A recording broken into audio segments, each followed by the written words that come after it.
Hello, welcome everyone to the Learning Planet Festival. We're just going to give another couple of minutes as people are joining us, and then we'll get started. Thank you so much for joining us today.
Because there's so many. Hi, Joyce. I think if you want, we're good to start, I guess. Okay? Hello, everyone. Good morning, good afternoon, good evening, based on where you're dialing in from. We've got a global collection of people here today for this important topic on how shall we learn in the age of AI. My name is Joyce John. I'm an entrepreneur and innovation consultant and a teacher in a state school based in the UK.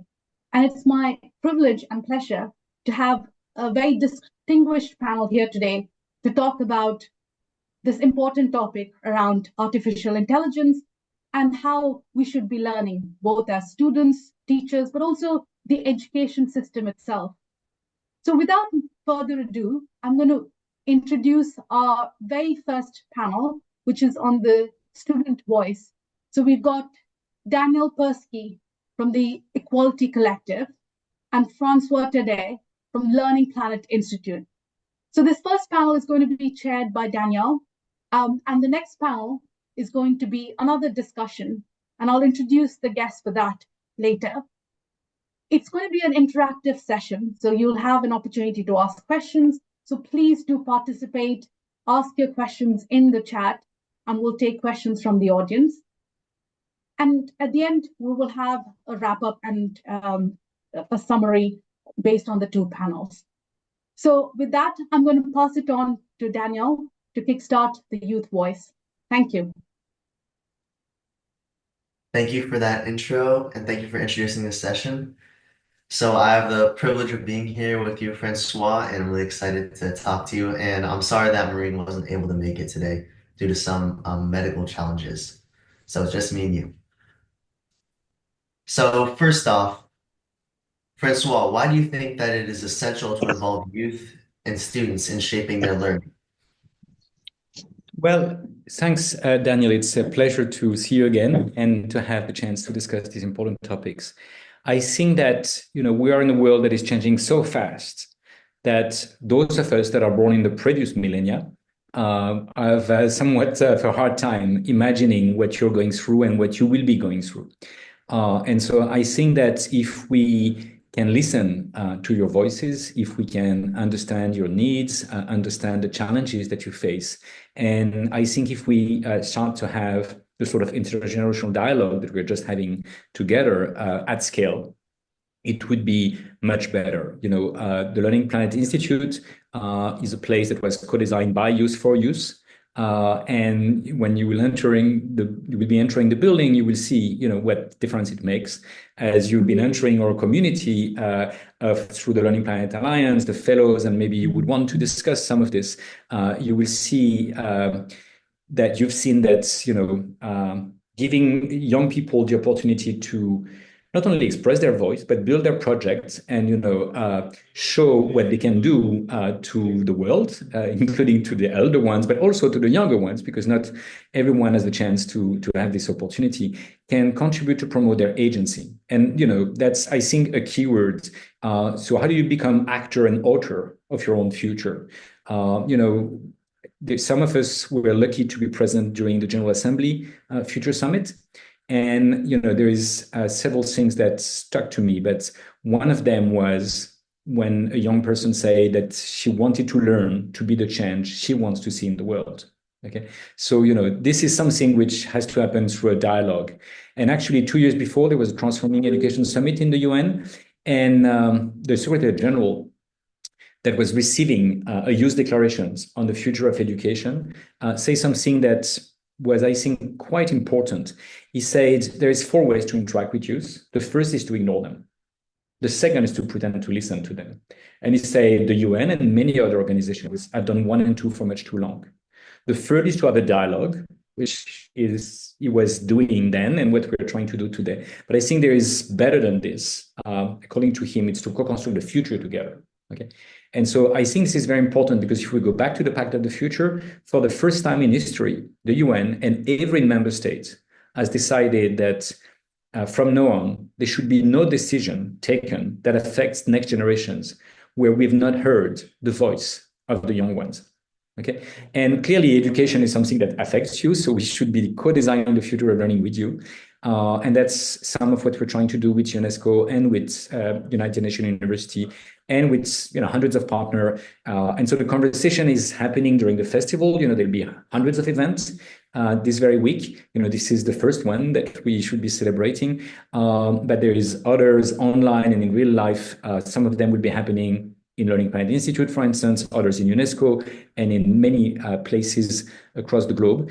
Last year, we had participants in 191 countries. So I think, this year we'll see, but it's going to be probably at least as good, because it's been growing over the years. And I think that hearing everyone's voice to start discussing what are the best way to learn to care for self, others, and the planet is something that is very dear to our heart. And especially, I think the more troubled the world is, the more we need to enter into conversations. And I don't have to comment the news. We all know about them. So I think, it's very important to have your perspectives and your generation perspective, Daniel. Thanks. Yes, well, thank you for bringing me on here. It's an honor as well to be speaking with you again. And I know that, as you said, Learning Planet's mission, a core part of that is to involve youth in co-designing everything, if that's possible, because we're the future. And I also wanted to ask you, could you tell us briefly, what do you see as the main potential of AI when we work on it with multiple generations? So I think AI is basically a very powerful new player. Okay. And we are far from having seen the last evolution of AI and the last new possible use of AI. So we have to together explore what it means and try to make the best of it, and maybe diminish some of its possible side effects or negative effects that we have. I think we're all aware of. Some people are more afraid of them than others. Some of them are tech optimists. I'm neither a tech pessimist nor a tech optimist. I'm a sort of a meliorist. Okay, and what I call a meliorist is someone that tries to improve the situation, whatever the situation is. Okay, so I think we have a new, very powerful tool in our hands, and it's for us to learn to use it wisely, and to make sure that this tool, which is a very special tool, and I'm sure some of our guests will come back to it, because it's a tool that can in a way learn on its own and contribute in ways that are not necessarily easily predictable, because it has some autonomy and it will probably have bigger and bigger autonomy in the coming years. And so it can influence us in ways that we can't predict. So we have to learn to be wise and to use those tools wisely and to program those tools so that they are wise, and maybe use those tools to discover new ways of having conversations, for instance, can help us cross language barrier. Maybe it can help us cross some intergenerational barriers. Maybe it can help us crowdsource use voice and bring it all the way to the UN, where they have the mandate to listen to your voices. So I think there is many explorations going on, and I think that we need to do those in ways that are beneficial in this international dialogue. But we also have to realize that none of us know what the future is like, because none of us grew up in a world where AI has so much power. So we'll be at best helpful to you and your generation, and that's, I think we have to recognize that there is many challenges that we can't even imagine that you're going through. And as AI continues to develop and get smarter and then eventually get more integrated into education, what role do you see yourself filling as a leader in education today? That's a good question. I think that, for instance, we are just signing an agreement with the United Nations University to become one of their hubs.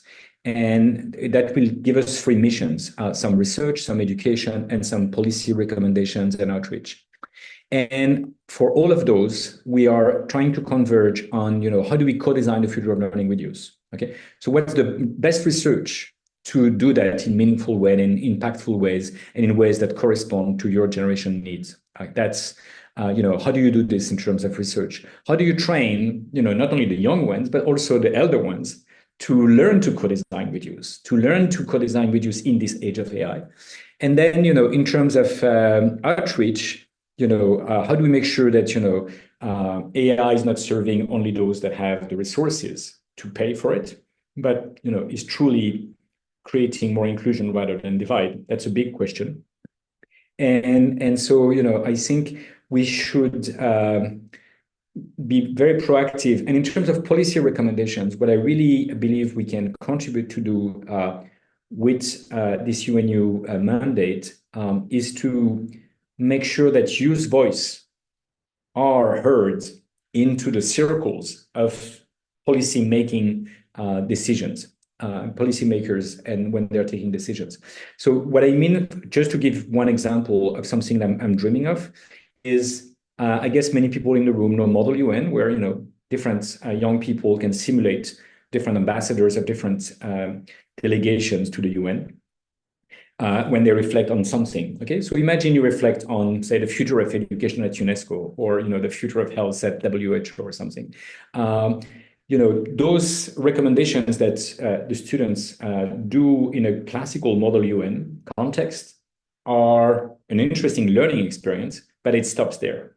Okay, today with AI, all of these good ideas that the students are discussing could be gathered, and the AI can help them have more meaningful conversations, more balanced ones, more evidence-based one. That's already one nice function of AI. But then there is another function of AI, I believe, which is, for instance, to do the synthesis. And it's been shown that if you do some citizen assembly, what has been shown is that if humans do the synthesis or AI does the synthesis, humans tend to prefer the AI synthesis, because it's not that it's not biased, but it's less biased than a human synthesis. And so that's already interesting. So imagine that there is a consensus that is being built by a community of students doing Model UN. The AI can help make the synthesis. But then the AI can help make the synthesis in a local community, and then in another local community, and then in a national, regional, or planetary community. And then all the students' voice can come all the way to, say, the UNESCO, the WHO, the UN, when they are taking decisions. And so I think, there is a way that the AI can truly empower youth voice and, help it to be more refined. And so make sure that the humans are in the loop, but that ultimately, your generation voices can be brought to those that claim that, they want to construct the future with you. Thank you. I think we have time for one more question. So I know you mentioned how AI could possibly be used to improve equity in the world. I wanted to hear your personal dream on how you think AI could be used to reduce barriers and increase equity in the world. That's a good question. So my biggest dream, I guess, is to have a GPS for dreams that is AI powered. So imagine a place where every one of us could be discussing our dreams, even those that have, the least privilege, and where we could be matching each other's dreams. So, if you're like John Lennon and you want to be a dreamer, but you don't want to be the only one. So, you want to be connected to other people that share the same dreams you do. Okay. And so AI can help do this connection. That's the first thing. Then there is another thing, which is some people's dreams are sometimes the nightmares of others. Okay. I won't name any dictator, but any dictator's dream is to stay in power for as long as possible, to be as powerful as possible. That's not necessarily the dream of the people that suffer from oppression. So we have to, maybe the AI can help us identify dreams that are commons, but are compatible to one another. Okay, and then the AI can help us make those dreams come true. Okay, so it could be the dreams of more equity, it could be the dreams of more sustainability, it could be the dreams of more inclusion, etc. I think that's those dreams are probably more shared than the dreams of dictators. Okay, that's at least my perspective or my hope.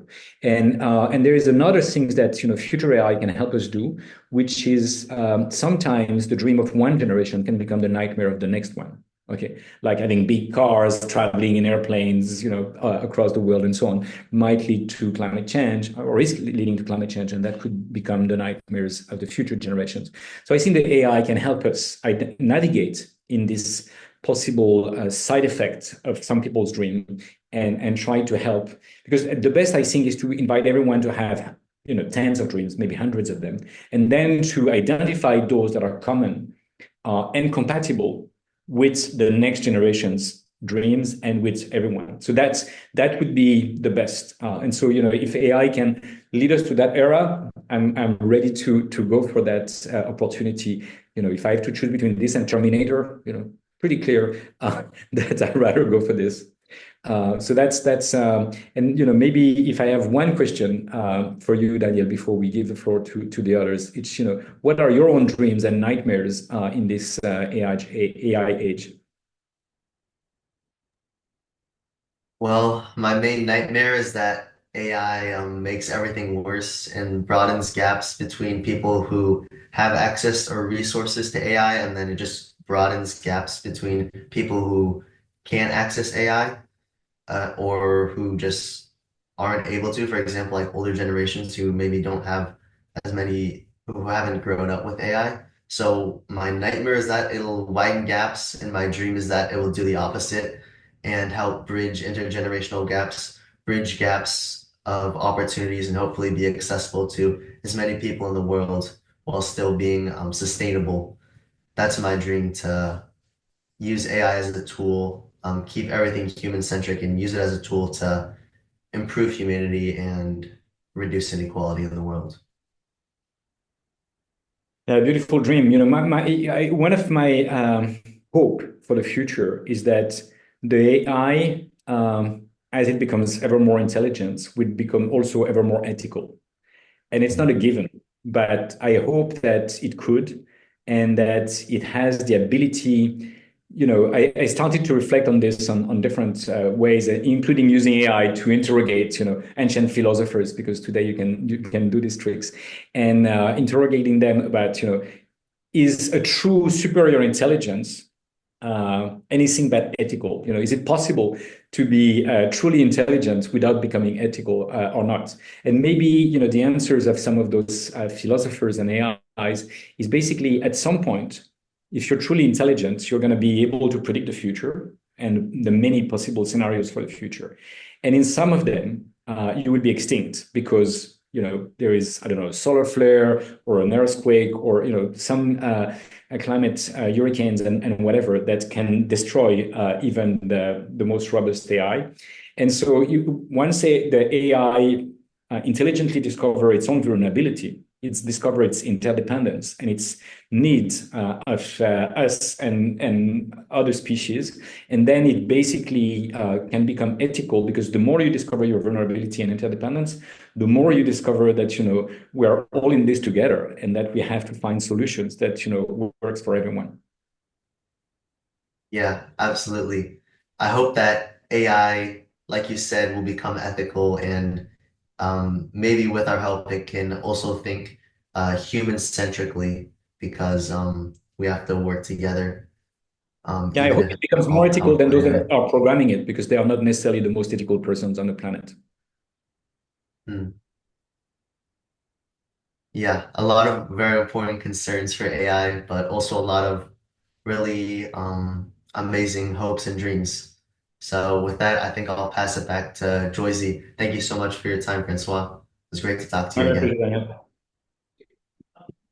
Thank you, Daniel and Francois, for that interesting discussion about your hopes and dreams. And I really love the idea of a GPS for dreams powered by AI. We need to remember, AI is just a tool, and it's humans with agency driving solutions to problems. And AI is just a tool that helps address some of the challenges that exist, whether that is climate change or rising inequality, or some of the other economic, political challenges that the world is seeing today. So we started off with the youth voice, and now we're going to move into the second panel discussion, where we will be talking about what are some of the skills required in this new world that's driven by AI, and how should we be learning. So I'm going to introduce our panel, and I just want to remind everyone again that this is being recorded. We'll be sharing the recording with all the participants and anyone who wasn't able to join. So for the second panel, we have Charles Fidel, founder and chairman of the Center for Curriculum Redesign. We have Michaela Horvatova, co-founder and CEO of Beyond Education. Michael Betlund, president of Climate Science, and Mumbai Mogami, CEO and co-founder of Nyansapo AI, joining us from Kenya. So the format for this discussion is going to be each speaker making some opening remarks, and then I'll be asking them a few questions, and then we'll open it up to people online so they can ask questions as well. So please continue to add your questions to the chat, and we'll be selecting some questions from there.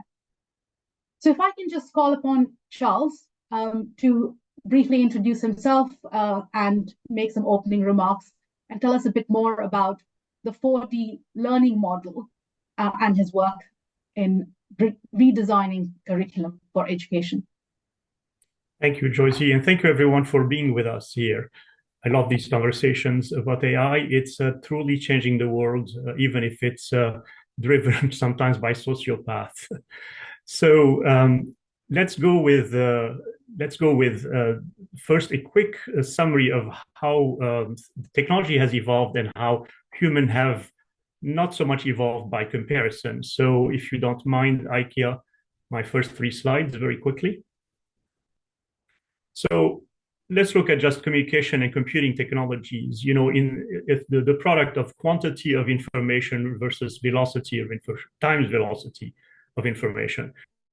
You can see that we went from writing and transferring information at horse speeds to, electrons moving enormous amounts of information at not quite speed of light, but getting close there.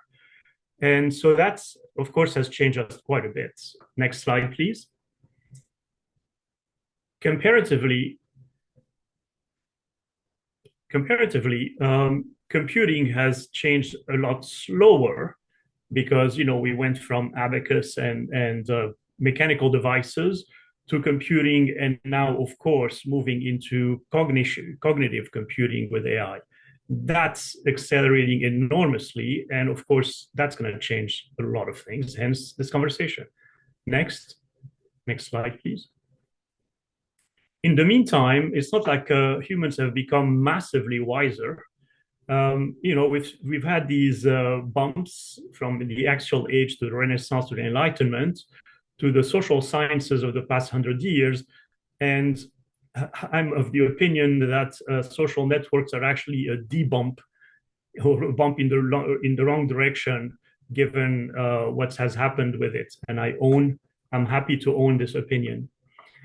So what we have to figure out is exactly how do we respond to become more wise and function in a world of AI. Next slide. So the next slide, please, IKEA. So we have spent a lot of time in my center, past 15 years thinking about this issue. It hasn't crept up on us because I've been involved with AI since 1989. And so I could see the progress being made. And even in 2018, I taught the first class at Harvard on human learning plus machine learning. Even in the 2010s, it was clear that we had new technology that was very powerful. And so you wonder, well, what should I do if I have very, very powerful things around me? Well, okay, are you really going to leave your kid at home at age 10 to just do nothing, play video games, and then at age 20 suddenly wake up and know how to use AI or respond to AI? No, you still need to scaffold them. You still need to make them wise people. And that means you still have to learn a number of things to scaffold yourself. And the number of things has to actually increase, but wisely. So we have to revisit and modernize the knowledge that we teach. So why so much natural sciences, but so little technology and engineering? Why don't we teach entrepreneurship? Why don't we teach social sciences, etc.? So modernizing knowledge and thinking about interdisciplinarity matters a great deal. And so now that's not enough. From the corporate world as well as the research on what AI can and cannot do, you can see that we also need to know how to use our knowledge, that's our skills, how to behave and engage in the world, that's our character, and how to adapt and continue learning on our own, self-directed learning, and that's meta-learning. So that's the Venn diagram. And you can see here how after a lot of research in which my very dear colleague Michaela participated, we were able to concatenate the hundreds of words that people are talking about in terms of quote unquote non-cognitive into these three dimensions of skill, character, meta-learning. These are the words that are generative of just about anything else you can throw at this framework. And obviously, we need to figure out how to teach these things in the context of the disciplines. So teach critical thinking as we're learning about fractions. It's not a layer above. And this is all nice and good, but you also have to think, well, in a world of AI, the brain being a cognitive miser, meaning lazy by good evolutionary design, how do I motivate the students? Right? They're always going to be tempted to take the easiest approach, which is to ask the AI. Well, we have to rely a lot more on intrinsic motivation, and that means paying attention to the student's identity, agency, and purpose, which are also an excellent way to personalize education. And so you see, out of this framework, you can have a robust response to AI that doesn't ignore it, but modernizes an education so that we can actually do the things that AI cannot do or do them better with AI. This is all described in my book, Education for the Age of AI. And it's a recent book, literally only a year old by now, and still we keep making sure that everything we say is very valid. One last word before I cede to the next speaker. If I want to distill all of this for you, and particularly for the youth who are going to be living with extremely powerful AI, there's no hiding place. AI is going to be able to do a lot of these things. The only advice I can give you, not knowing what the future holds, is to be adaptable and self-directed learner. That's the meta advice, if you want. If you're adaptable, you'll figure out how to roll with the punches and figure out the next step, and you have to continue learning. You're not going to be stopping ever. You're just going to actually continue at a faster rate than past generations have. And we're here to help. The difficulty of youth is that they don't know what they don't know.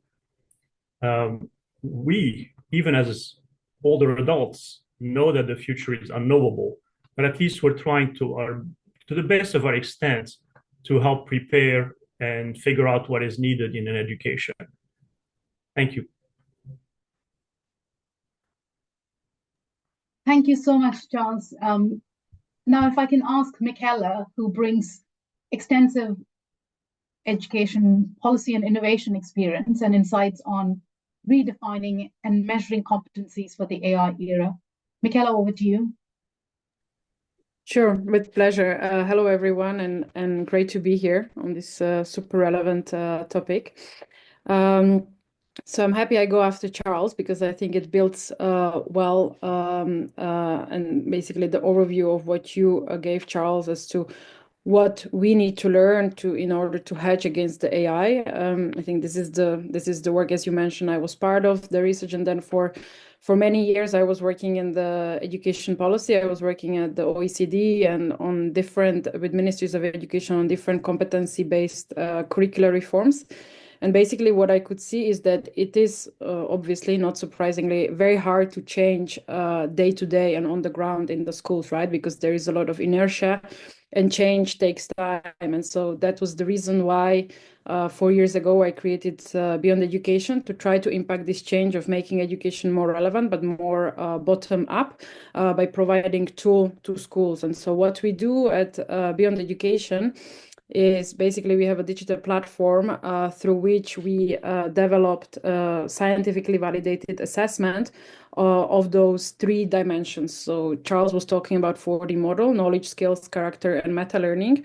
And so what we focus on, because that's the hardest to measure and to develop, is those 3 dimensions. So skills, how we apply what we know; character, how we behave and engage in the world; and meta learning, how we reflect and adapt. And so based on this model, we developed psychometric assessment that is valid, reliable, and sensitive, that basically we publish a lot of research on that in peer-reviewed articles that in a way helps schools widen the focus of education, right? Most of the schools are still teaching to tests and are focused on the grades, because this is how the whole incentive system in education is set up, right? This is what we are valuing, and that's why teachers, students, parents are focused on that. And so our belief is that if we want to change that, we need to widen the scope of education by measuring what matters, right? And also measuring those hard to measure competencies. And so by assessing those and by giving the data to schools and to teachers and to students, we're bringing them onto a spotlight, right? We're bringing more attention to them and we're bringing more awareness to them. And so at the moment, we work across 10 countries in more than 2,000 schools across 200,000 students. So we have a very rich data with which we do 2 things. On one side is we provide a student level, teacher level, and school level data, so that then basically students themselves can use it as a reflection tool, and they can understand where they are on those key important competencies and how they can further develop. Teachers can understand what is the evolution in their class or in their grades. And then at the school level, schools can understand what are the least and most developed competencies, what are the differences between age, grade, gender. For example, they can see that, okay, girls are lower on leadership than boys. And so then as a result of that, they can have a more targeted intervention to that. So ultimately, the case or the goal for this is that schools, with the data that they receive, they can be more intentional and systematic about developing and integrating those competencies into the curricula, right? Because we know that it is important, but it's still nice to have. And so this is one of the levers that we are using to basically raise awareness about the importance of those competencies and also help schools to integrate them and develop them more intentionally. So that is sort of on the ground, on the practitioner side. And then in terms of the research, we try to contribute to the research field in this area by publishing different articles in the peer-reviewed journals. We organized together with Charles and Center for Curriculum Redesign a summit last year on exactly raising awareness about this topic. And there are some data that I will be happy to share with you from some of the data sets that we have, just to give you an idea of what are some of the findings and insights that we have, and how we are trying to contribute to the research field in this. So Aike, if I can ask you to share the slides. So here we have, so as I mentioned, we operate in different countries. So here are just some of the interesting findings that we have from different countries. So for example, in Portugal, with some of the partner schools that we work with, we compared the academic outcomes with the results on the key competencies, and we can see that they reinforce one another. So basically the students that have higher scores on 21st century competencies, they have better academic outcomes. So that basically confirms already existing research. Then in India, we see that actually targeted programs that are focused on developing the SEL improve the competency levels. In United Arab Emirates, we could see, based on the social demographic data that we collected, is that actually international students score higher on those competencies than local students. Then in South Africa, we had some students that were neurodivergent, and actually we could see that students with learning disabilities score similarly to students without some of the disabilities. In Brazil, the data shown that actually the gender gap between boys and girls declines over time. So the older the students are, the smaller the gap is.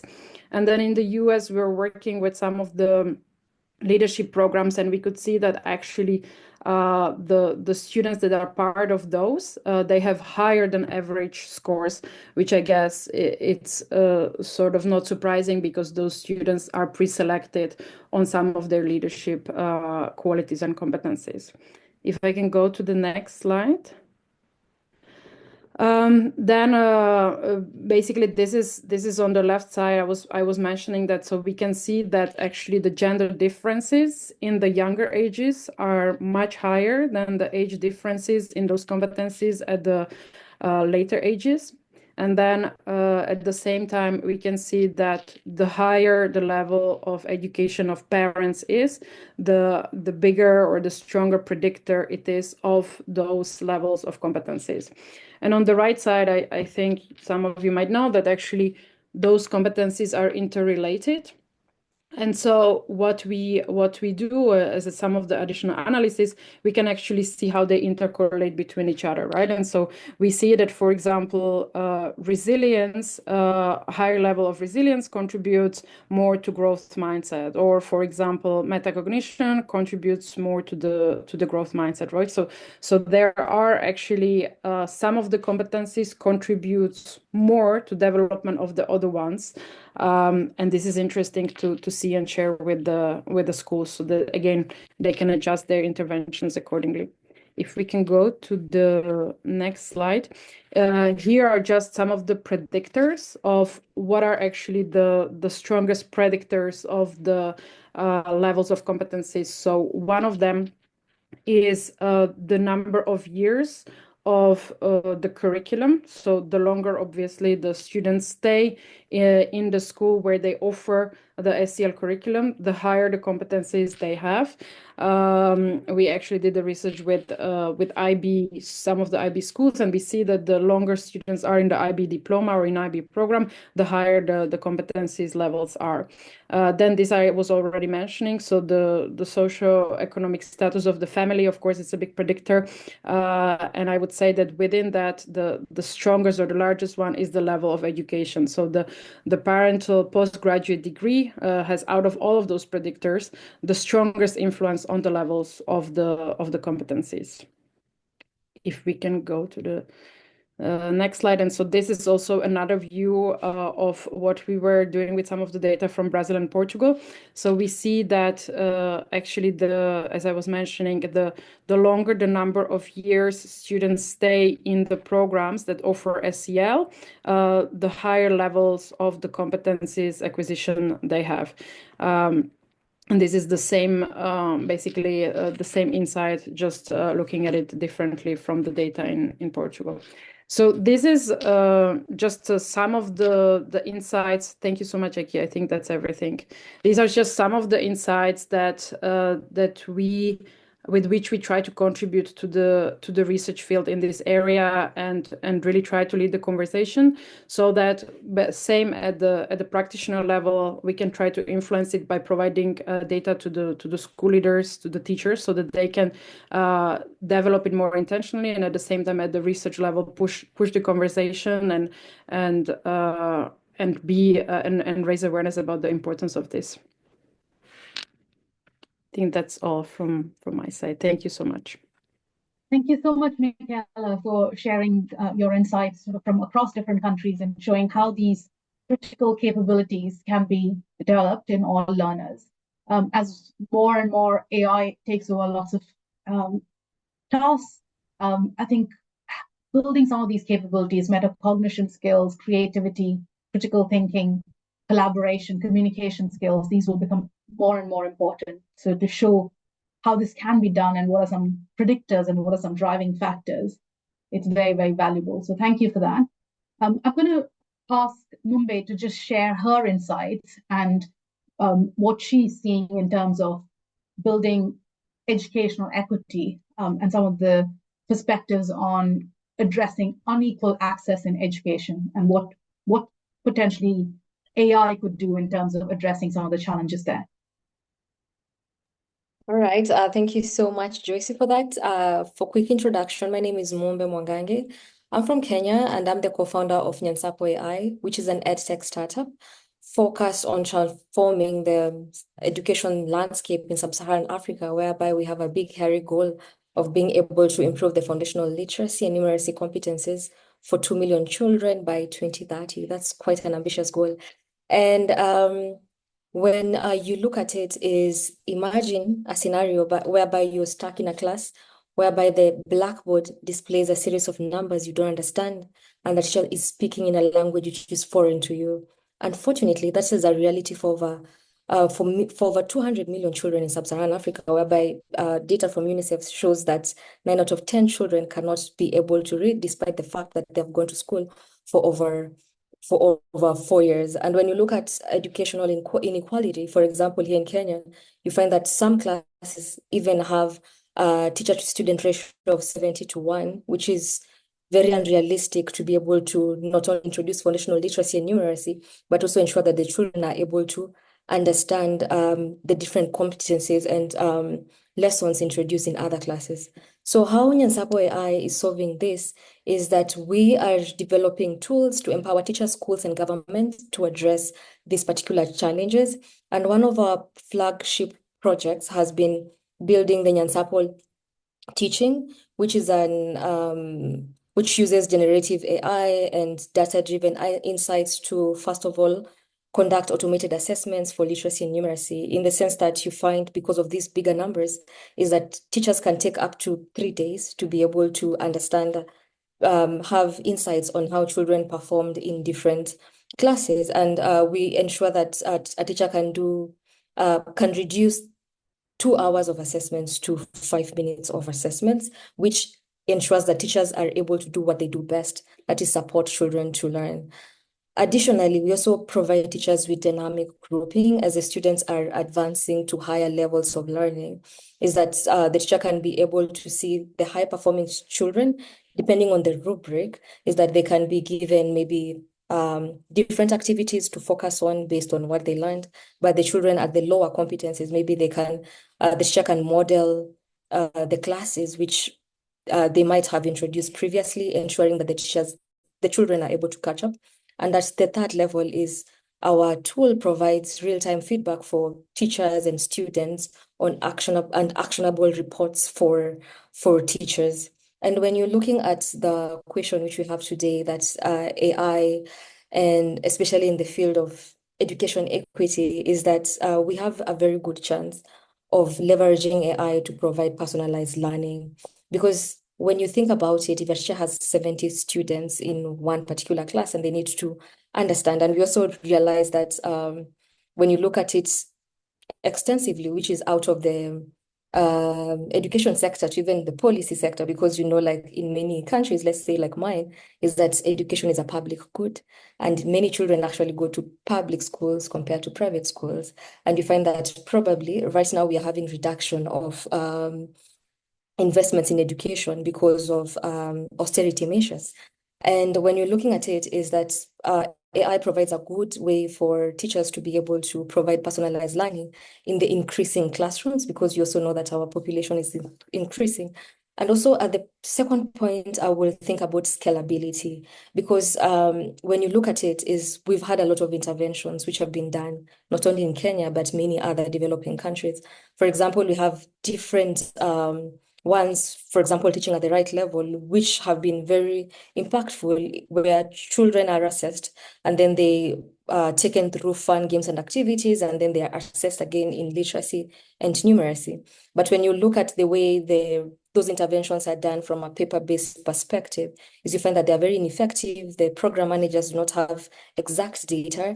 So AI provides a way in which these programs, which have shown over the years that it can really get to improve education, ensure that they are able to provide real-time data and insights for thousands of children.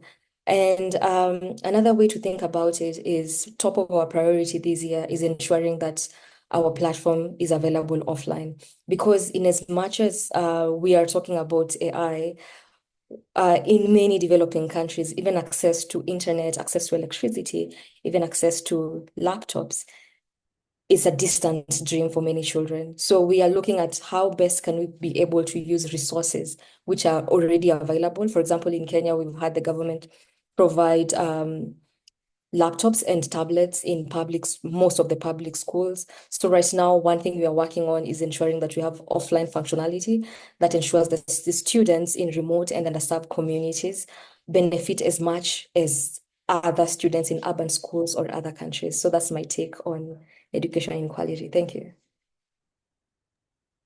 Thank you very much, Mumbai. I think, the basic literacy and numeracy, especially in the global south, where there are many more challenges around access to literacy, access to electricity, those need to be addressed. And, some of the skills that we've been talking about that will become even more crucial in the age of AI, those need to be embedded as well. So I'm going to ask Michael, our final speaker on the panel, to make some opening remarks, and then we'll follow up on that. Thanks, Michael. Hi everyone. Yeah, very interesting and good conversations today. I especially enjoyed the last one. So some of the thinking that I think that I want to bring here is that I think we can think about education in the AI age on two different axes. Number one is what might be relevant in the AI age. For example, like things that probably won't be relevant at all, like trying to do what AI can already do, but better, is not probably a great idea to invest long term. And then whatever you think the sort of AI age will go to, or different pathways it can go to, you can. I think for every person, it's important to sort of think about it for yourself, read about it, and then figure out what is, some directions that might be more relevant and what might be some directions that might be less relevant. And the second axis, which I think is important to figure out, is what would be things that you want to do anyway. Lots of the solutions that people sort of bring up, and I think even, what Charles and Michaela proposed here is like the nice thing about them is that they make sense in the AI age, and they also make sense before the AI age. Sort of investing in education and these type of skills has always been a good idea and has been neglected. And similarly, there's a lot of things that everyone in our day-to-day life, there are things that would make sense. So for example, investing in human wisdom. I really like sort of Charles's graph of like human sort of intelligence and like technological power and development and sort of wisdom development. So in climate change, we have pretty much of a similar problem. And you can argue that climate change in total is sort of the has been caused from this. So our technological development has sort of surpassed our wisdom to look forward, to look at systemically this type of problem, and how can we do it, or sort of national incentives over like planetary sort of perspectives.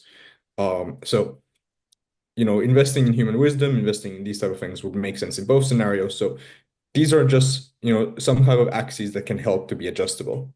Moreover, on adjustability, frankly, with AI, one of the things is that no one knows exactly how it's going to go. And the adjustability sort of advice is definitely more relevant than ever. How can it look like? How do you navigate it as a person, as a young person, as a professional? Looks different for everyone.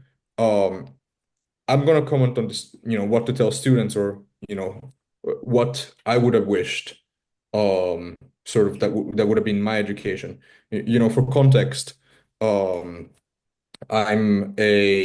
background is in social entrepreneurship, and I'm 22, and one of the reasons is why I'm so young doing this is because I pretty much skipped university, and I pretty much like effectively I skipped high school too, even though I was enrolled, and I skipped most of the lessons, but I just cared about sort of building. And what you want to do, what I wish that would have happened, is that instead of having such a hard time trying to convince teachers that, hey, this climate change stuff is like pretty important to me. I wish that this would have been baked in more as like free time to discover, to explore, to build different things. And at least for myself, I think a lot of the skills, or like character traits, have come mainly not from school, but from being scrappy and trying things and failing a lot, and then something succeeding and not sort of giving up, and that type of iterative personality processes. It is, reality is a much better teacher than anything that we can design to mimic reality. So in terms of like some stuff that I would have wished as a student, or that I think would be useful, is like, I think a lot of parents give a lot of pressure for students to make very long-term plans for very stable careers and that kind of stuff. And the reality is that the future just doesn't look like this. We don't know what the future, what the jobs are going to look like in the future, and how quickly they will change, and this kind of stuff. So I think specifically on this regard, saying that it's okay if like your plan, it's even preferable if your plans are more flexible, and that you learn to be adaptable, is a very good step forward. The second thing is self-confidence, and finding it specifically in action. So if self-confidence, generally the advice around self-confidence nowadays goes around like, fake it till you make it, be confident, believe in yourself, and that kind of stuff, which is significantly easier said than done. And I think it does a injustice towards the recipients of this advice, because when, pardon my French, when shit hits the fan, the, sort of motivational quotes are not going to help that much. So we're going to be seeing a lot of changes, and we don't know when, and how many. So what you want to do is you want to become self-confident and trial and error a lot. So that whatever happens and whatever you will face, you can get through it. And also that you want to base this self-confidence in action. So getting involved in sort of different local charities, starting projects, not being afraid of failing with those projects, being self-critical about those projects and their success. These are all things that really help build that kind of self-confidence. And then lastly is like looking at problems through a sort of shared perspective. And I really liked it was the first time that I heard this term of you know, what did Francois use in the beginning? I need you to remind it. Ameliorator. Meliorism. Yes, ameliorism. This is a very nice idea. So, whether it be, not optimism, not negative, not like pessimism, it'd be bad or good. We're gonna try to make it even better. And I think this type of mentality, especially when you look at your surroundings, and this is something that I've also started to do for myself. So tomorrow I'm participating in a night of solidarity here in the new area that I just moved to. I'm trying to get involved in the local community, and this is I think, a generally good, and one of the reasons why it's a good thing for the AI age is because it's a good idea even without the AI age, which is a nice thing. And yeah, so I wanted to sort of jump more on the train of being adjustable and really highlighting that no one really knows. The companies who are creating AI, the experts, no one really knows exactly how this is going to work. So adjustability is the best thing. Any type of education that helps expose students to as much reality as possible and give them the agency to explore that is a great idea. And beyond that, I just want to give another perspective that's perhaps more long-term, perhaps shorter, from a fellow Slovak, Michaela, you might know, Andrej Karpathy, who used to be the former head of AI of Tesla. Now he's starting his own company. He used to be in OpenAI and that kind of stuff. And one of the things that he likes a lot is education. It's one of his big focuses, and he has lots of sort of machine learning YouTube videos that are pretty good. And he was asked, in a future where work might not be necessary, or education might not be necessary because of that, or hence, what is the role of education? And he said, well, you'd probably still want to be educated, just because it's important for the human psyche. And it's kind of like, we don't have to run away from lions all the time, but it's still a good idea to be fit or to be able to run, So it's whatever happens, to any direction. I think there's something fundamentally important about education just for the human mind and to sort of be mentally fit. And sort of that's one point that I found pretty good. Another thing is like with Kasparov, right? AI won Gary Kasparov in chess match. People said chess is dead. And now chess is more watched than ever. So I think these are some things that give me hope. Thank you so much, Michael. That was really interesting and insightful. And some of the things that you mentioned there around resilience, around really learning from our failure and giving students that opportunity to build those skills around self-confidence, around being adaptable. This is a question for all the panelists, but maybe Michael, you can start off to think about like how can we foster some of these skills around learning how to learn, and how might AI help, or what other things do you think are going to help in fostering some of these skills that we've been talking about, from resilience to confidence, communication to creativity? Oh boy, I'm the wrong person to answer this. Charles is probably much better, yes. Sure, Charles. Well, Joyce, first we have to constantly differentiate in our questions AI as a tool from learning for a world of AI. Okay, so distinguish constantly the what from the how. Otherwise, it gets really complicated. We don't really know how AI may help here or there everywhere. We're all trying to find out on the how side. There are myriads of experiments going on in every classroom. Over the next 5 to 10 years, we'll probably converge towards what actually works, and we'll see where that takes us. On the what side, it's really a question of redesigning the curricula. That's why the name of my center. That's what jurisdictions, ministries of education and so on, are not doing. They're all trying to improve the present system, with a few band-aids and patches, rather than fundamentally rethinking, do I really need to teach trigonometry or as much trigonometry in an age that requires data science? Why do I talk about STEM and only teach math and science, but I'm not teaching, technology and engineering? Then, if I make room by removing the obsolete things and adding the new ones, how do I teach better? Teaching better implies teaching via these skills and character qualities simultaneously. So as I said earlier, as I'm teaching fractions, I'm also teaching kids to think critically about how fractions work. This has to happen in symbiosis, not as an extra layer.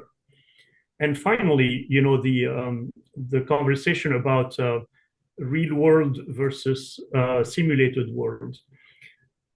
We are all for constructivism and projects. That's what brings in the real world. That's what brings in the experience.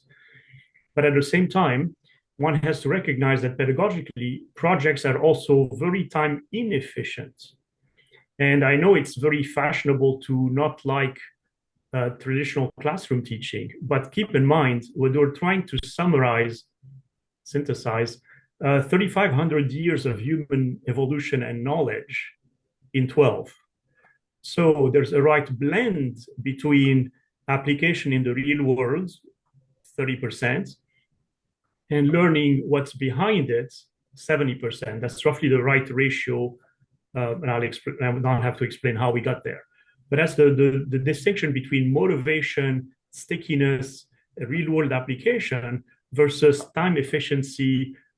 We don't have time to recreate all the human knowledge via projects in 12 years, right? You gotta move on. You cannot have every kid rediscover, all the math theorems that precede them. Makes no sense. So that's the blend that has to be kept in mind, and the pedagogical approaches married with the redefining what the goals of education are.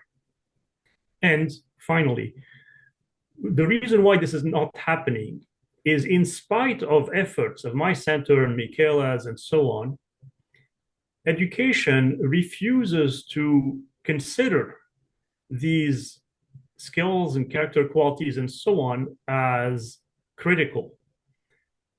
Because they're hard to measure, they don't show up on tests. And because they don't show up on tests, they don't end up being part of university entrance requirements. So this is the elephant that people don't even realize is in the room. University entrance requirements, baccalaureates, etc., are only focused on the rear view mirror. And for us to truly change, we're not going to be able to change education to a significant extent, not just playing at the margins, without changing university entrance requirements. Thank you. So policy change and really getting the assessments to be redesigned as well alongside curriculum. Michaela, I would just build on the hard work, not just the superficial talk.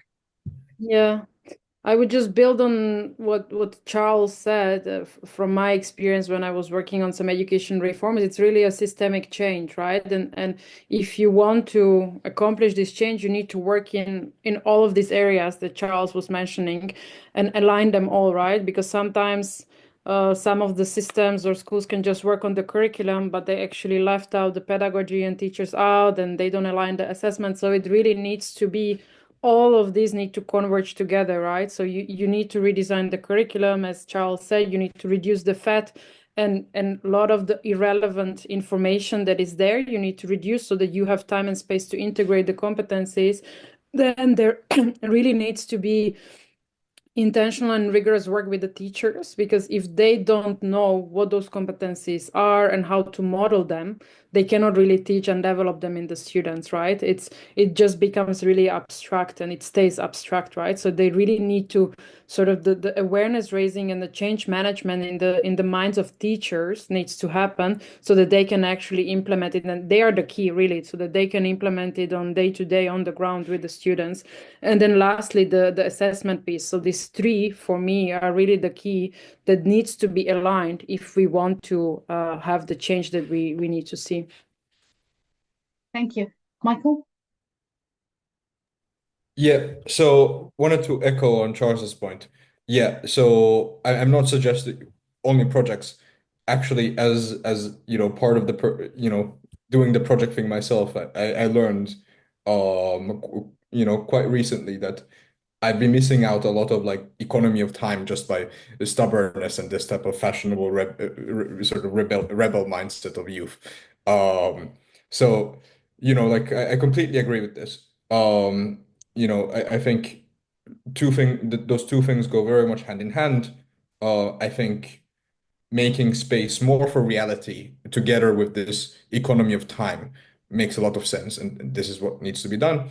One interesting angle that one could approach this type of like incentives for universities, is like if someone here is like interested enough, and it's aligns enough with their work, if you could conduct like an analysis of asking like hiring managers in like most companies in the world, um what are the sort of criteria that you look for when you hire a person actually.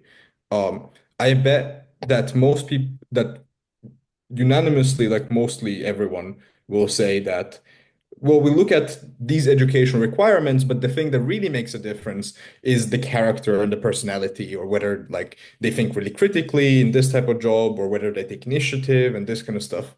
And if you'd have enough evidence on that, of like, especially with like the best companies in the world, um, and you can measure sort of those kind of 21st century competencies, that might be an interesting sort of device to try to align the incentives more. Okay. So I have some random ideas around how AI can be leveraged to foster creativity. And I am going to base my argument from my current reality, which is here. And let's face it, our education system are very colonial. So yeah, it's taken us 60 years either way to start figuring out how education system should be mirrored to solve the problems within our communities. But probably that's going to take longer because of definitely over reliance of foreign aid to actually get to push the development we want. And when you look at it is, for example, when I learned mathematics as a child, a simple concept like addition is that it was like very superficial. Like you kind of have to scrum, like what is 1 + 5. And if not, I won't talk about corporal punishment because it's not like the panel for that. But that's how many children learn, at least in many contexts, where you have to like really, really get to cram information, which probably you will not understand how to use it in real life. For us to foster a culture whereby people are able to think and be able to like make the most out of the environment, is that AI presents better way to be able to approach teaching. So I think it's the future of teaching, whereby, yes, it starts from retooling teachers to be able to actually use any of these tools, for example, generative AI, but also at the same time ensure that the information being introduced to the different classrooms is quite contextual. For example, if a community, let's say the Maasai community keeps a lot of cows, it will be more interesting to introduce a concept based on that, unlike what is there on the traditional books, which is very hypothetical and really do not support children to understand these particular skills, for example, creativity.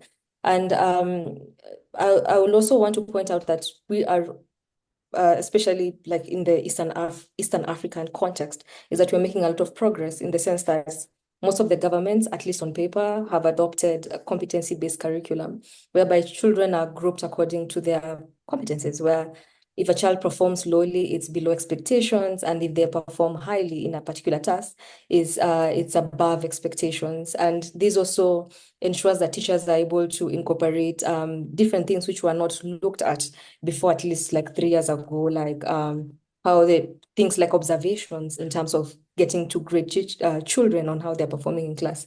And yes, we do know that, yes, what you've mentioned, that education is quite a traditional kind of sector where people want, in many areas, especially in low resource setting, people tend to adopt what is either has been practiced for long, or what either the person with the money is pushing for to be done in a particular environment.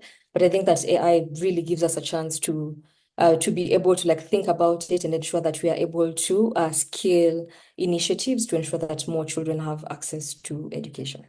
Thank you. Thank you. Charles?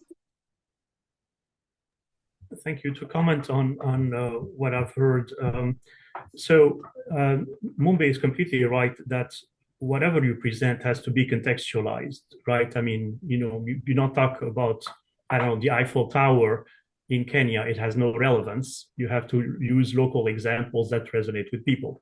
That's perfectly normal. That's part of the contextualization that will have to happen, no matter, no matter what gets designed by a central group or whatever. So teachers in their classroom always have to contextualize. So that's one. On another topic, I'd like to also mention that even in the early days of the internet, people said, why do I need to learn anything? I can just look it up, right? So now the same question is, well, why do I have to learn anything? AI can give me the answer. Well, because you need to form your brain to even be able to ask the right question and to judge the answer. And so we're never going to move to a world where there is no knowledge required. We're not going to, I mean, unless we are complete, blobs, potatoes, whatever, in an age of AGI where we're just sitting on a couch. Actually, why even bother existing? We're going to have to know a lot of things and know how to link them together. So what are the relationships? How do we ask AI about the relationships? How do we ascertain whether AI is saying the right things or not, etc.? Pushing the AI, not just being pushed ourselves. So all this to say, knowledge will still matter. We cannot say, internet or AI is giving us the answers, therefore we need no knowledge. How would you build critical thinking? On what? On thin air? You have to have knowledge. Same for everything else. So these 4 dimensions will still exist no matter what. In a world of absolute AGI, your guess is as good as mine, honestly. It's meaningless to almost meaningless to try to talk about it, because the situation will be so much vastly different. Just to shock you for a second, perhaps in a world of AGI, we're going to start to tinker with our genes, because we're going to be so freaked out about being left behind that we're going to use AI to analyze the 75 genes where our intelligence resides and come up with better sites to CRISPR, right? So who knows where this is going to go? I'm just talking about a world of powerful AI, a true world of true AGI. No one knows, and no one knows when that might happen. Problem is, powerful AI is very powerful and will continue being very powerful. And that's where education is not reacting fast enough, not by a mile. The things we've been talking about, Michael is absolutely right. The corporate world has been talking about these things for 25 years. When I was at Cisco, that's when we started talking about critical thinking, etc., as part of the P21 project. And here we are 25 years later, all countries have that in their documents, but no country, not even Finland or Singapore or whatever, have done a significant job in embedding them into their standards and curricula and lesson plans. And so 25 years later, education has not reacted. Now AI is putting even more pressure, and education is still not capable of reacting fast enough. That's my concern. That's why I'm trying to figure out what are the doors, what is blocking progress, and that's why I keep coming back to university entrance requirements. As in on the university side, like at least in the UK, less than half the people actually go to university. There are a lot of people who are taking a vocational path. But it doesn't matter, because it's really the mindset of universities that dictates what goes on the exams. And what they give you as vocational or whatever is just a scaled down version of that, or dumbed down version of that, not necessarily a right-sized, rightly thought version of that. So it's still the top-notch universities, having since 1895 with the Committee of 10 at Harvard decided what goes on these tests. And from that point on, everyone obeys. Even in universities that are not selective, even people who don't go to university, they're still dictated by that mandate coming from the top universities. And that's what's paralyzing any change in education, because universities are there to breed people to be university people, not be real world people. Yeah, yeah. It comes back to the point that Michaela was making earlier around systemic change, Michaela. Yeah, just to build on again what Charles was saying, I think it's indeed the university entrance examinations, it's a very powerful social engineering tool, right? And so in the past, I think it in a way made sense to measure people on IQ and the cognitive abilities, because this was the most valued and this was the most important. But as Charles was saying, the world has moved on, but what we value and the incentives still didn't change, right? And so for me, the question to your origin, the question to your original question of how we can accomplish developing these competencies more, above all, and I think first of all, should be about how we can raise urgency, because it seems that everything is moving on, and there are all of these trends that are suggesting that we absolutely have to change, and it's not even any more nice to have, it's really a must-have, yet education is still sleeping. And so what is it that we need to do in order to raise urgency among the educators to really pay attention and to start changing and transforming it? Yeah. So I think it's a lot about change management and communication and raising the level of urgency. Thank you. Michael? Yeah, intimidating to go after that question. I'll try to add a few more accelerants, and perhaps someone in the audience has an answer to that one. I wouldn't underestimate the power of just free time. A lot of young people, and that's also what we know in climate science, are very willing to learn on their own free time and learn in different ways, as long as it is always connected to purpose. So in climate science, we had around 500,000 people come to the website to learn about climate change. We had a sort of global climate Olympiad, or a hackathon to try to find climate solutions or solve climate problems, with around 50,000 young people a year.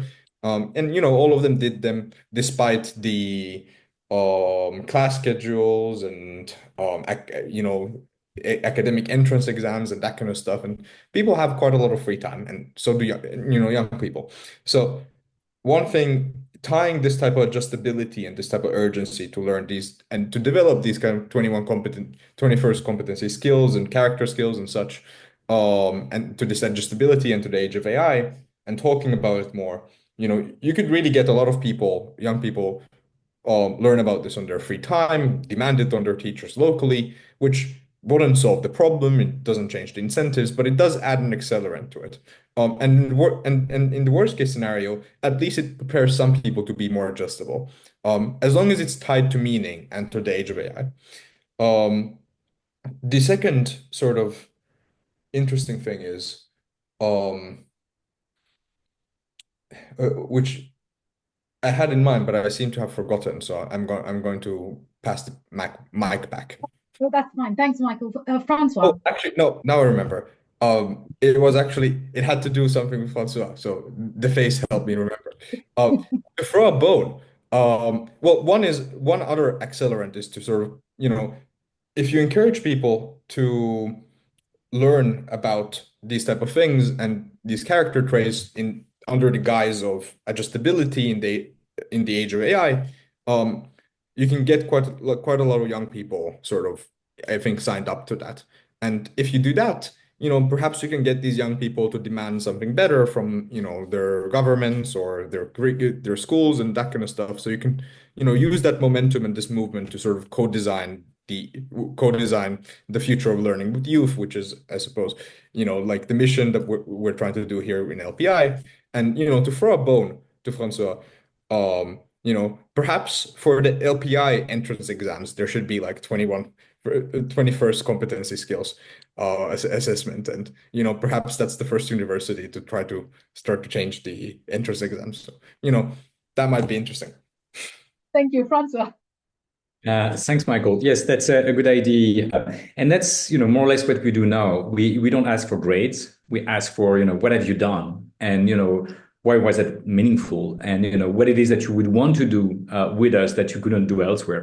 So we basically ask questions around this idea of purpose and impact for you, for your community, and for the world, and that's in a way the classical system.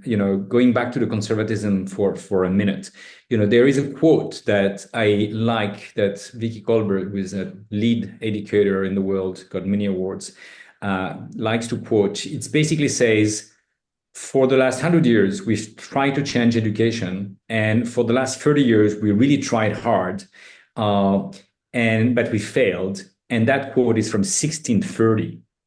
Okay, so that just puts some perspective in, that the system is very hard to change. And so why is it so hard to change? I'm always trying to understand that, because, coming from revolutionary biology, I'm used to things that, are evolving. And I know that anything that does not evolve is bound to become obsolete at some point. So there is several reasons why it doesn't evolve. And one of it is, parents and adults, went through this and have, survived it. And, there's some sort of a Stockholm syndrome that's, you tend to want to reproduce what you went through and impose it to others. And it's also because you know it. So, you want to make sure you can help your own kids going through it. Plus the elites, succeeded in that system. And so they have no incentives in changing a system that define that they are part of the elite. So, it's sort of a locked system between generations. There is even one extra level, which, I discovered learning about the man that said that when you go out of an autopsy room and into a delivery room to give birth to a baby, you should wash your hands in between. No one wanted to listen to that person. Okay, actually, he ended up in a psychiatric asylum. Okay, and so, but what he was saying was, if you wash your hands, you could save life. But the opposite logic says, for years you have not washed hands, therefore you've killed people. Okay, and so what I'm trying to say to educators and parents and elites is, let's imagine you had the perfect system until now. Okay, the question is, what is the best for tomorrow? Okay, your kids are not in the same environment you were. Education systems tend to believe that what was good yesterday is going to work tomorrow. Okay, and that's why we could pass on what previous generations have learned. Okay, so now we are in a world that is radically different for planetary challenges, for AI challenges, and so, but there is some invariants that still are very central, and you name it, Michael. I think purpose. We want to do something that is meaningful, and learning to find meaning is something that can be done. And there is, lots of philosophical traditions that have done this, from, Socrates to Ubuntu to Ikigai in Japan and so on. And I think, we can invite students to explore true meaning. And, different people have done it in different parts of the world. One of my favorites is what Kiran Sethi did in India. She invites kids to design for change and be the change they want to see in the world, in a way that's very Gandhian spirit.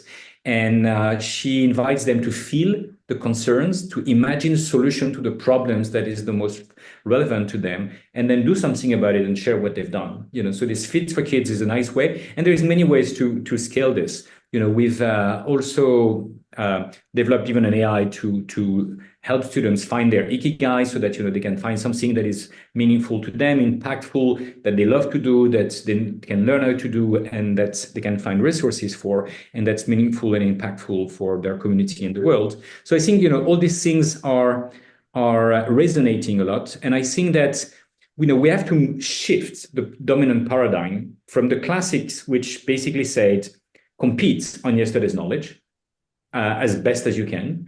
And what happens is that today AI outcompetes any humans on this. Okay, so it's not very relevant anymore. What you need to do is cooperate on today's challenge, and there AI can help you. Because if you can solve any one of the today's challenge, even if it's a personal or a local challenge, or even better, a planetary challenge, that's always going to be good. So I think learning to face challenges and that are personal, local, and global is probably one of the ways to develop the sense of purpose, the sense of cooperations, and all the 21st century skills that we've been discussing. Thank you, Francois. That's a really practical way where people can help young people build these skills. and really helping them feel, imagine, do, and then share the things that they are building. So thank you for that. I'm going to open up the floor for questions from people in the audience. I know there's been lots of chat, and there was one suggestion around having more time, so a 20% time that will help build these skills. Have you seen any examples where countries have managed to create more time in their curriculum or in their education system? No, no. What they've done is just add more and more and more and more content over the decades. And oh, by the way, they've also thrown a bunch of PDFs at the teachers about those competencies, skills and character and so on, and said, and you figure it out. So no, there's very little courage at the top to undertake this profound redesign we're talking about. Very little courage. So to Francois's point, yes, there are parents, there's immobilism of teachers, there's immobilism of academia. Still, though, if you ask why 5 times in good old TQM fashion, you realize at the very heart of it, university entrance requirements. If that was to change, parents will pivot, teachers will pivot, everyone will just agree, oh, that's the new requirement, okay, that's what is needed, therefore we do it. But unless these requirements change, no one pivots and everybody finds excuses not to because they cannot do it single-handedly. And just to add to that, what I see is the problem is that every time you have some sort of education reforms, it never starts from scratch, right? It starts from existing base to which normally people just add on top of it, right? And so then as a result of that, you have these curriculum overloads, which they call it a competency-based curriculum, but in reality, what is happening is they don't reduce a lot of content or a lot of fat, what we call, but they just add up on top of what is already overloaded competencies development, right? And so then as a result of that, to the point of what Charles was saying, the documents look great because if you look at the document, actually they are doing it, right? They are developing it, but in practice, on the ground in the schools, they don't have time to do it because it's in addition to everything else that they're already supposed to have. So this, what Charles is talking about, this reduction of the content of the curriculum, it's so essential for rest to happen, for actually having a true competency-based education. And so where it is more possible or feasible is if you start from scratch, right? Like if you're building a school from scratch and you can sort of design the curriculum, there you can do it. But when you're working with existing systems and existing curricula, it's very hard to radically change it. And so that's why there is this sort of like inertia that is surviving over so many years, right? Actually, Michele, if you don't mind, you don't really have to start from scratch and be completely radical. I mean, we've done that with Australia, for instance.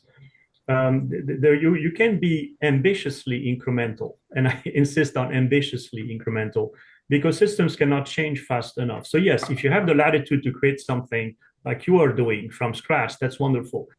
But for the rest, you're going to have to work with the system partially.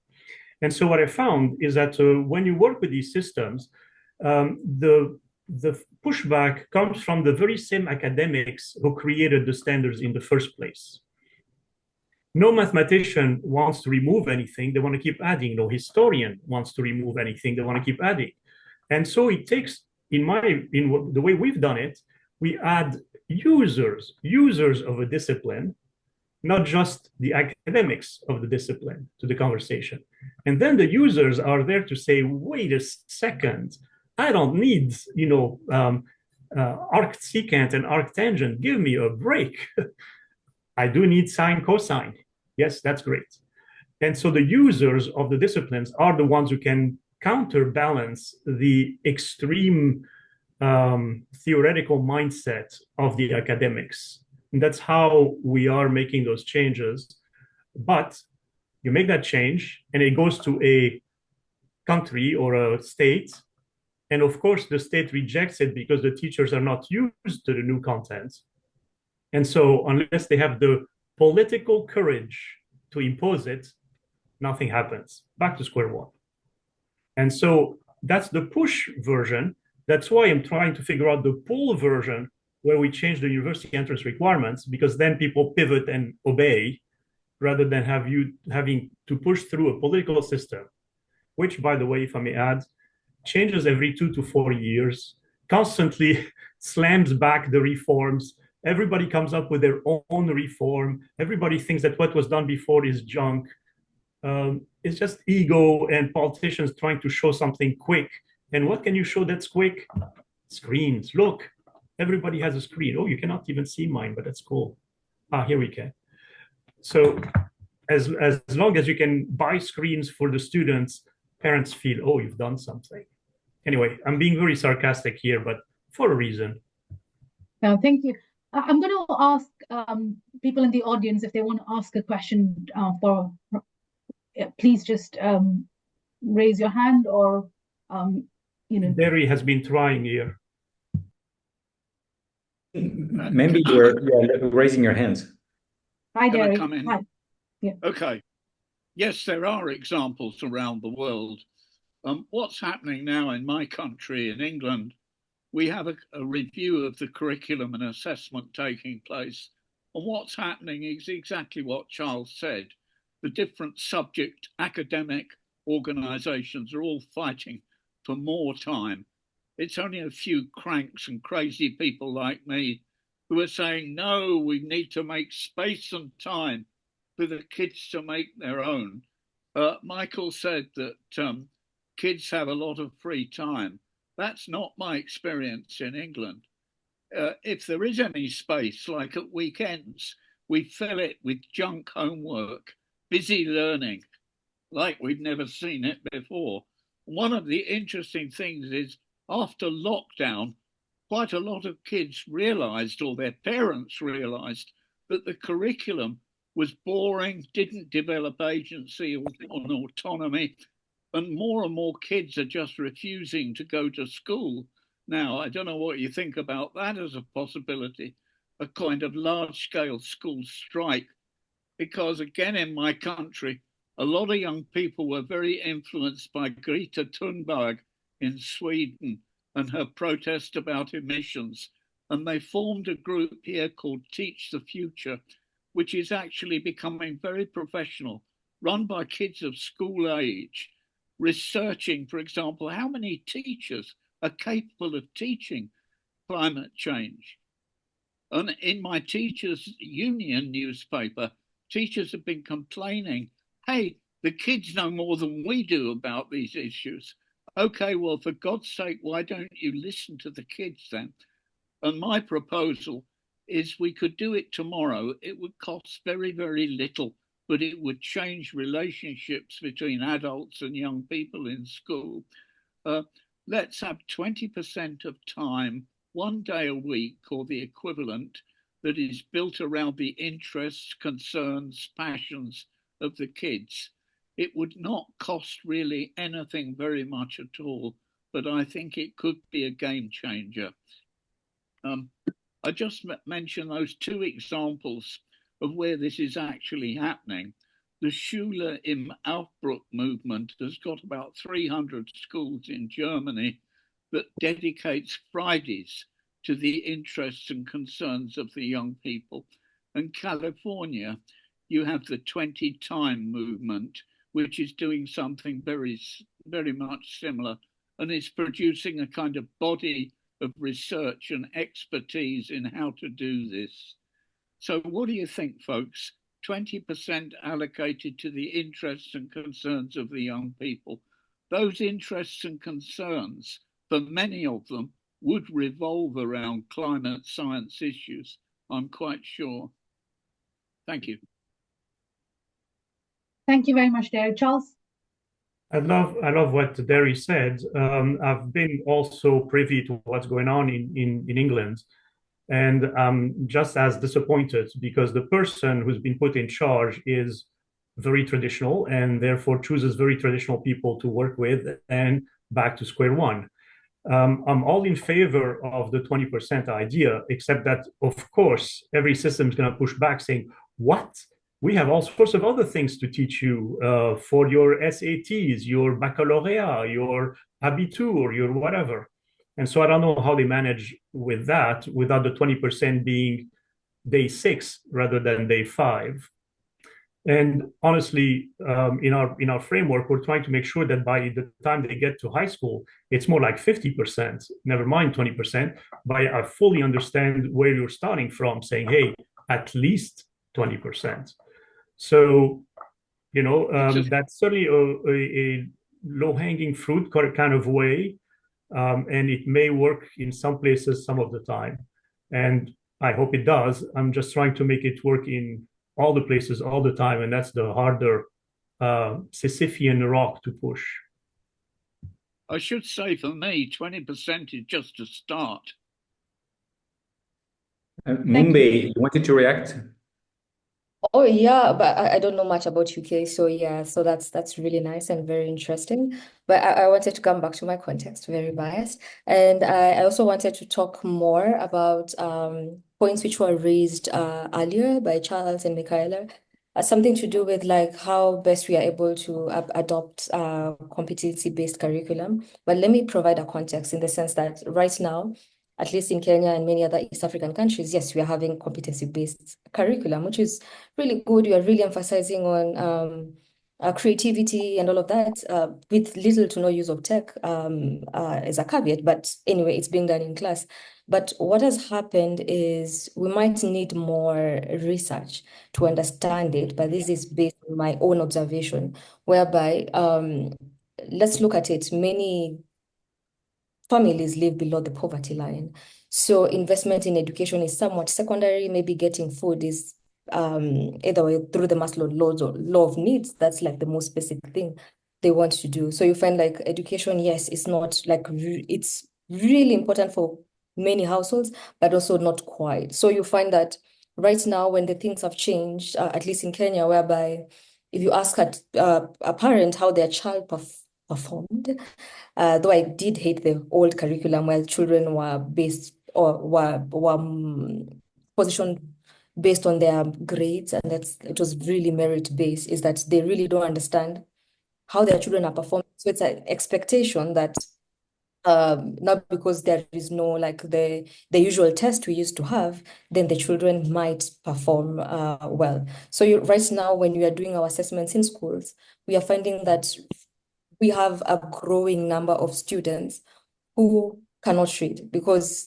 when this new curriculum was pushed into the country, is that we have new systems supporting it. For example, a while back, children would be scared that if I don't read, I'm going to repeat the same class and stay there for longer. But right now we have like a transition. So if you know how to read, if you don't know how to read, if you don't understand any competencies introduced to class, that's fine. You can still proceed and just blindly finish school. So I'm thinking, like, at least for my context, is that we need to, yes, adopt AI, because you're also talking about AI right now, but also at the same time get to think about these examples we are having, for example, from the UK, from the US, is at the end of the day, due to the development dynamics, they all are pushed to developing countries, whereby in many cases they end up like not making any sense within the current reality. So yeah, I found the examples like super interesting, but also at the same time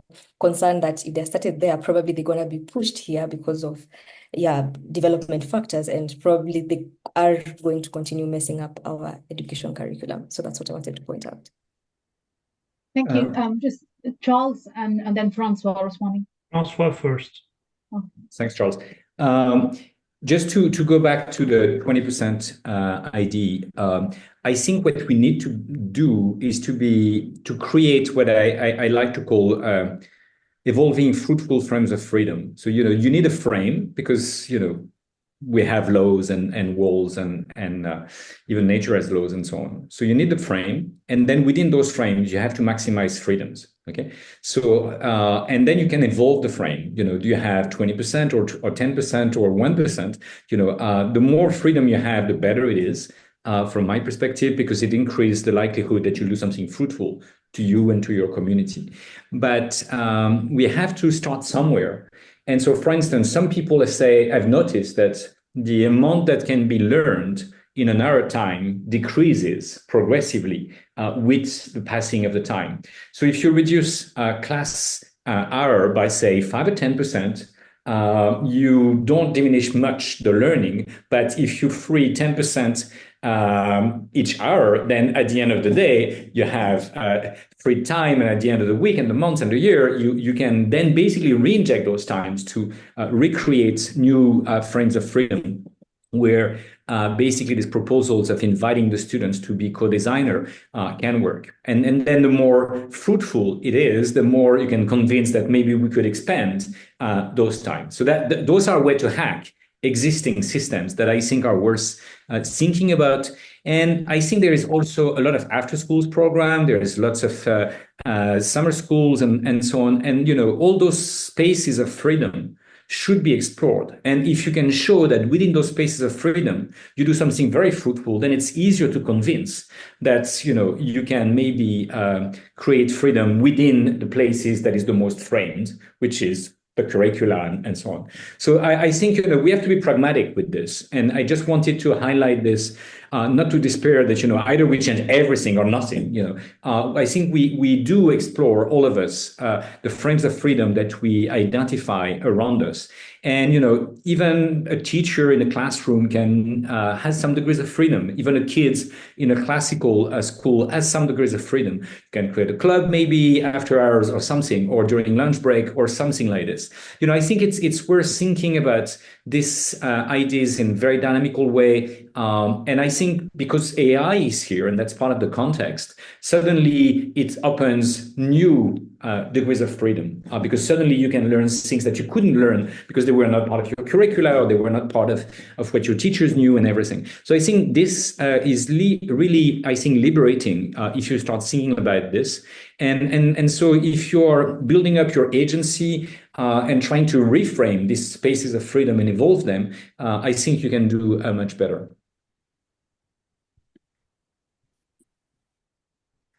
So Francois, I absolutely agree. But we all have about 20-25% headroom. Teachers have that headroom. There's that headroom after school for at least those who can afford these programs, summer camps for those who can afford these programs, etc. That's fine. And that's the bottom-up approach, which we've been doing, everybody has been trying to do for the past, 20 years. And the funny thing is that all these things that are at the periphery, after school, summer, whatever, are the things that should be in the core. But the core is very hardened and refuses to accept that. So yes, we can play with the periphery as much as we have. The difficulty, though, is that the judgment in the end is not about the periphery stuff. Even if that's super important, the judgment at the end is about the core. So one other way, just playing with this, is to say, look, we're going to teach you the right things, and then we're going to spend 3 months in classe de première or 11th grade or whatever. We're going to spend 3 months just to cram for the damn exams. And then we'll have freed up the time before and after. Just cram for the things that we know are irrelevant and you're going to have on your exam. Fine, they want to do more trigonometry, fine, we'll teach you the stupid stuff.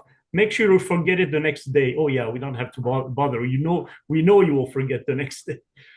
And that's another way of fixing the system. Okay, I'm going to take a risk now and go into the how of AI. I think it's there's a thing that people don't fully understand. Is I'm going to take the analogy of nurses and doctors. There are plenty of places that don't have doctors. They only have nurses. There just aren't enough doctors. If you give a nurse an AI that helps her with diagnostics, would that be a good thing or a bad thing? I think it would be unethical not to use AI to help with diagnostics. So teaching is going in that same direction. Fewer teachers, fewer high-quality teachers. What we're asking them to do is much, much more sophisticated than ever before.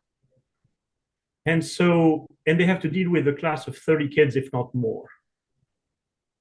So in that world, an intelligent tutoring system that comes to the rescue is actually a good thing. Even if it's not ideal, even if in a perfect world we would recruit teachers, treat them well, pay them well, train them well, equip them well, unfortunately, a lot of countries are going in the opposite direction. And so that's what I would like to state here, is that intelligent tutoring systems will actually be eventually a better thing than not on balance, even if they would not be as good as a solid teacher. You don't have the latitude to have a solid teacher everywhere on earth. Curious to what everyone thinks of this. Thank you very much. It's been a rich discussion talking about the skills that will be needed and how we learn, but also how AI would help across various contexts, both the developing world as well as the global south. Now I'm going to call on Francois Charles to make some closing remarks. We have got another 15 minutes as we bring this wide-ranging discussion to a close.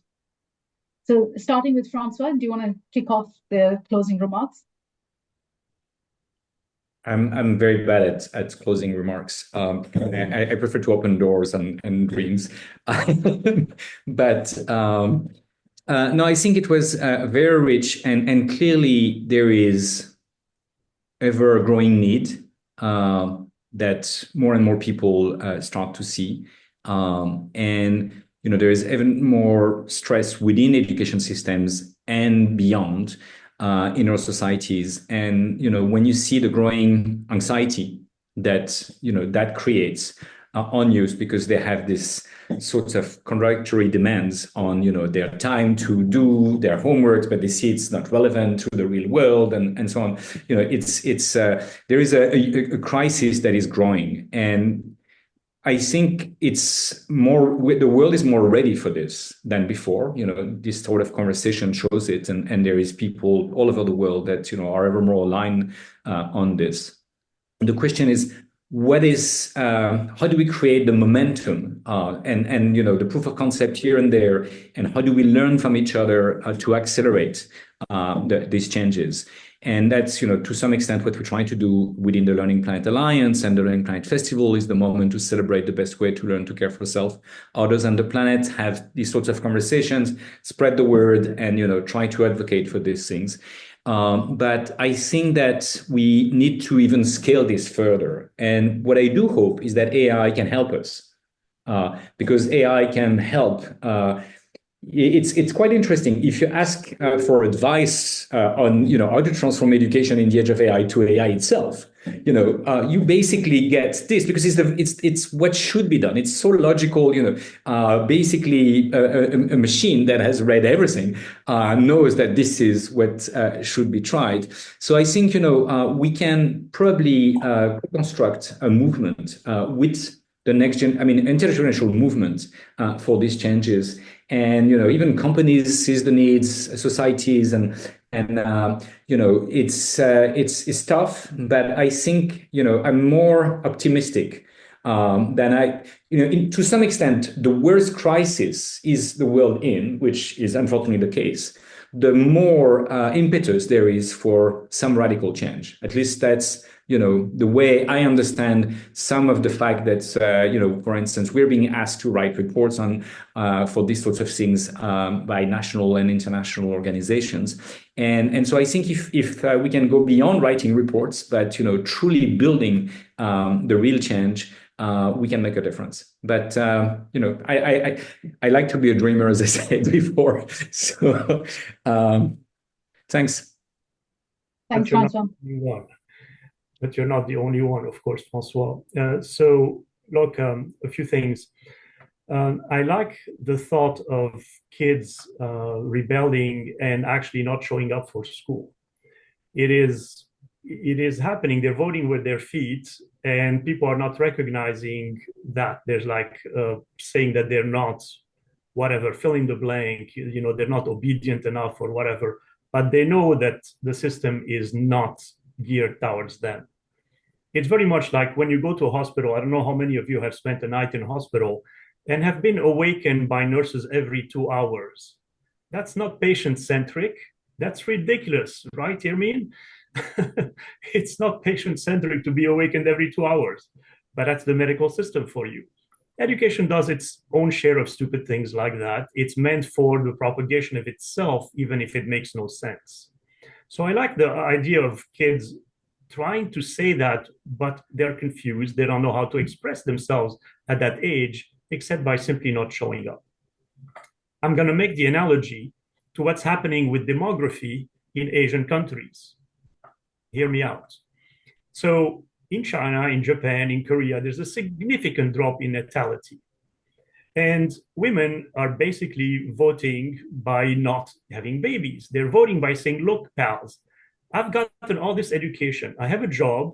And now what you're asking me to do is to stay home, have babies, take care of my family and my in-laws, and get an extra $2,000 for that. Oh, whoop-de-doo, wonderful. No, I'm not doing it.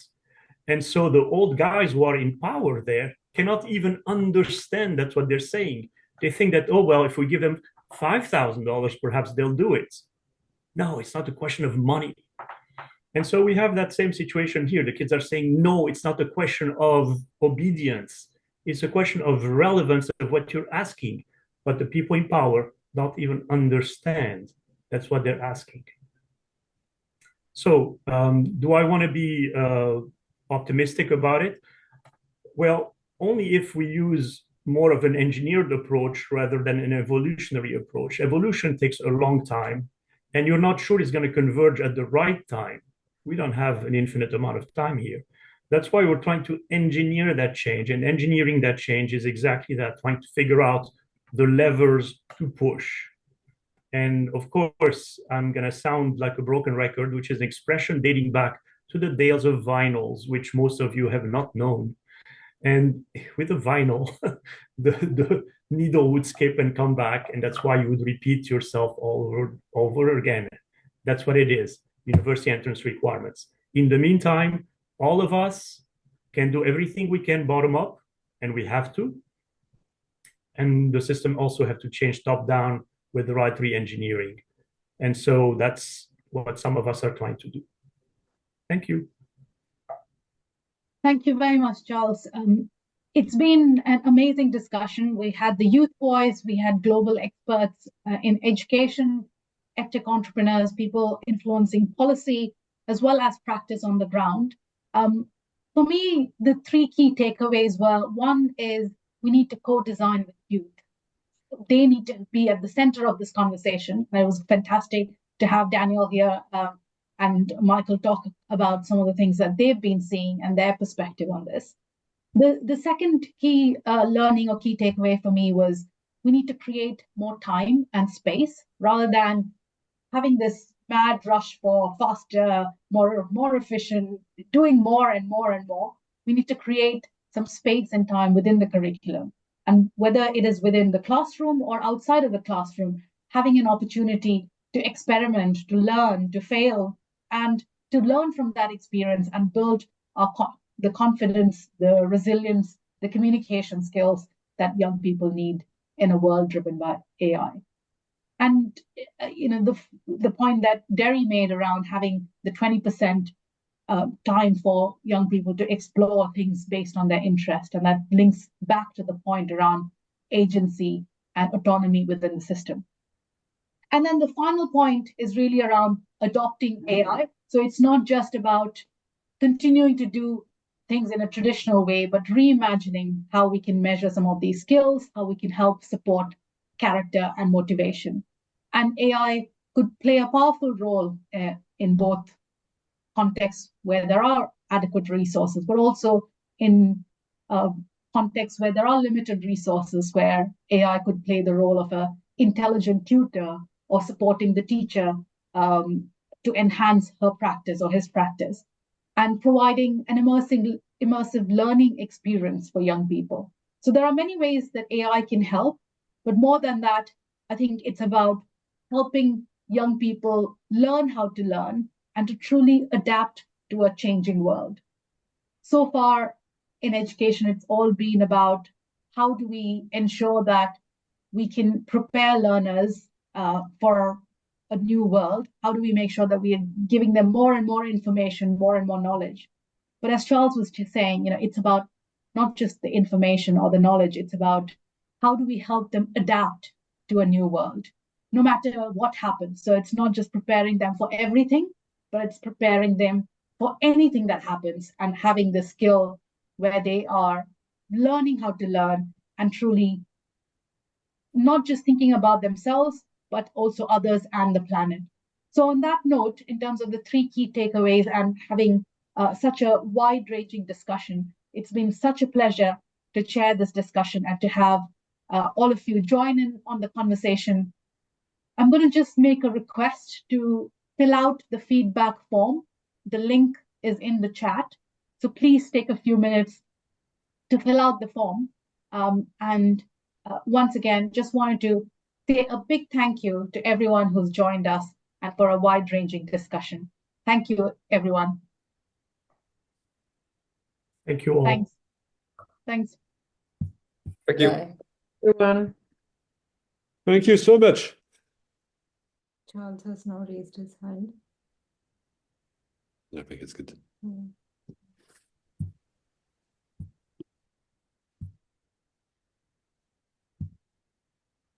Goodbye, everyone. Thank you so much to the speakers, Joyce.